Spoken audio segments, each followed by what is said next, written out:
ஆம், இயற்கைக்கு அப்பாற்பட்ட ஒரு விஷயத்தை கர்த்தர் இன்றைக்கு உங்களுக்கு நடத்த போகிறார். இப்பொழுதே சமாதானம், சந்தோஷம், நிம்மதி, உயர்வுகள் வாழ்க்கையில் கடந்து வரட்டும். அவருடைய கிரியைகள் வெளிப்படட்டும். சிலரை கர்த்தர் சுகப்படுத்துகிறார்.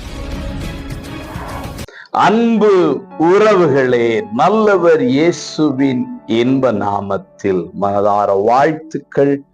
ஏசப்பா உங்களை ஆசீர்வதிப்பாருங்க.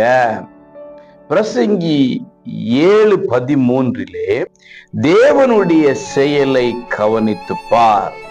அன்புக்குரியவர்களே, தேவனுடைய செயலை கவனித்து பார் என்றால் என்ன அர்த்தம்னா, அவர் செயல்பட்டு கொண்டிருக்கிறார் என்ற அர்த்தம். யாருக்கோ அல்ல, இந்த சத்தத்தை கேட்கிற உங்களுக்காக ஆண்டவர் இயேசு கிறிஸ்து செயல்பட்டு கொண்டிருக்கிறார். உங்களுக்காய் செயல்பட்டு கொண்டிருக்கிறவரை உணராமல் இன்றைக்கு அவர் செயல்படல, அவர் நிக்கல, இருக்கலன்னு எதையோ சொல்லிக்கிட்டு இருக்கிறோம்.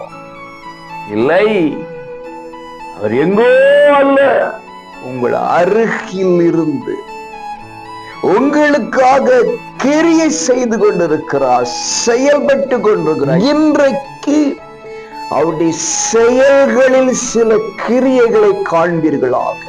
சமாதானம், சந்தோஷம், நிம்மதி, உயர்வுகள் வாழ்க்கையில் கடந்து வரட்டும். அவருடைய கிரியைகள் வெளிப்படட்டும். சிலரை கர்த்தர் சுகப்படுத்துகிறார். விசுவாசிங்க. அவருடைய கிரியைகளை, செயல்களை கவனித்து பாருங்கள். செய்து கொண்டிருக்கிறார் உங்களுக்காக. God bless you.